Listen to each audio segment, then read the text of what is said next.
Chicken pizza বানিয়ে দেখাবো আজকে। খুব ঝটপট, বাচ্চারা খুবই পছন্দ করবে, যে কেউ বানাতে পারবে এই রেসিপিটা ফলো করলে। আর চুলাতে একদম সহজে বানিয়ে দেখাবো, একদম ওভেনের মতন হয়। চলুন তাহলে উপকরণগুলো দেখে নিব। এখানে 2 কাপ ময়দা নিয়েছি, আমি মেজারমেন্টটা কিন্তু বলে দিচ্ছি।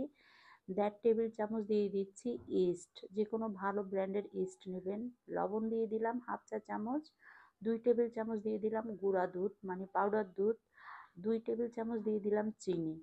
এই মেজারমেন্টগুলো অবশ্যই আপনারা একটু খেয়াল রাখবেন। এখানে 3টা পিৎজা খুব সহজেই হয়ে যাবে, 8 ইঞ্চি সাইজের। এখন ভালো করে মিক্স করে নিলাম। এখানে আমি 3 টেবিল চামচ দিয়ে দিচ্ছি তেল, রেগুলার রান্নার তেল। আর এখানে একটা রুম টেম্পারেচারে থাকা একটা ডিম দিয়ে দিলাম।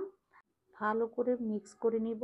তারপরে এখানে 1 কাপ দিব আমি কুসুম গরম পানি। অবশ্যই কুসুম গরম পানি দিতে হবে।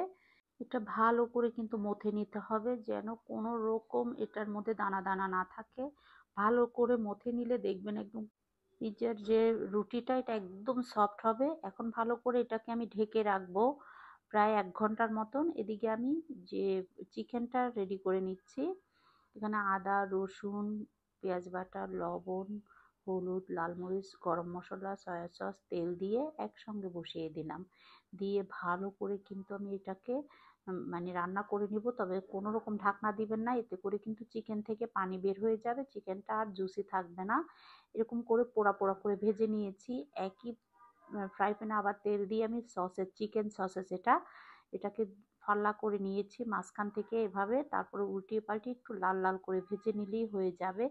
এটা যদি আপনারা দেন বাচ্চারা খুব মানে পছন্দ করবে। যারা একেবারে সবজি খেতে চায় না তারা কিন্তু এই পিৎজাটা এভাবে করে বানিয়ে খাওয়াতে পারেন। আমি 1 ঘন্টা পরে কিন্তু গরম স্থানে রেখেছিলাম, ফুলে ডাবল হয়ে গেছে। এখন আমি একটু ময়দা ছিটিয়ে ভালো করে এটাকে মথে নিয়েছি। এখানে আমি 4টা করেছি, কিন্তু আমি এটা 3টা পিৎজার জন্য ভাগ করে নিব। বড় একটা রুটি বেলে নিব। রুটিটা অবশ্যই বড় করে বেলে নিবেন। আর আমি 8 ইঞ্চি মোল্ডের মধ্যে দিব, এতে করে 3টা পিৎজা হবে আমার। এখন আমি কিন্তু এটা ছড়িয়ে দিয়ে এখন একদম এরকম টেনে টেনে টেনে টেনে তারপরে কিন্তু আমি এটাকে সেট করে নিয়েছি। এই যে আপনারা দেখেই বুঝে যাবেন যে কত সহজ। এখন একটা কাঁটা চামচ দিয়ে আমি এরকম করে দিব, এতে করে যখন আমি এটা বেক করব চুলাতে তখন আর ফুলে উঠবে না। এখন এভাবে করে এখানে আমি টমেটো সস দিয়ে দিলাম। ঘরে থাকা জিনিস দিয়ে আপনারা ঝটপট এটা বানিয়ে দিতে পারবেন। আর বাচ্চারা ক্যাপসিকাম, তারপর ব্ল্যাক অলিভ, তারপর অরগ্যানো অনেক কিছু পছন্দ করে না।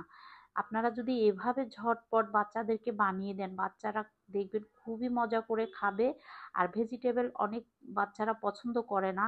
আমি বলছি আমার পেজের মধ্যে আরও কিন্তু দেওয়া আছে, মানে পিৎজার যে একদম অথেন্টিক যে রেসিপি সেটাও দেওয়া আছে। এটা আমার বাচ্চারা এভাবে খায় তাই আপনাদের সাথে শেয়ার করলাম। মোজারেলা চিজ দিয়ে দেখেন আমি কাভার করে দিলাম, আর পাশে দিয়ে আমি ডিম ব্রাশ করে দিলাম, এতে করে কালারটা খুব সুন্দর আসবে। আমি ফ্রি হিট করতে দিয়েছি চুলাতে। এখন বসিয়ে আমি ঢাকনা দিয়ে আমি 10 থেকে 15 মিনিট একদম লো আছে এটাকে মানে করব। এতে করে কিন্তু একদম সুন্দর করে নিচ থেকে হয়ে যাবে, একটু পুড়ে যাবে না। এরকম করে আমি 3 পিস কিন্তু করে নিয়েছি। প্রথম যেটা করেছি এটা আপনাদের সাথে শেয়ার করতেছি, পরের দুটোটাও আমি শেয়ার করব। আর দেখেন আমি কেটে দেখাচ্ছি যে এটা কত সুন্দর হয়েছে। 3টা একসাথে যদি বেক করতে যাই সেক্ষেত্রে কিন্তু ঠান্ডা হয়ে যাবে, সেই জন্য আমি একটা আগে দেখিয়ে দিচ্ছি। দেখেন কত সুন্দর হয়েছে। দেখলেন তো কত সহজভাবে ঘরে তৈরি করা যায়।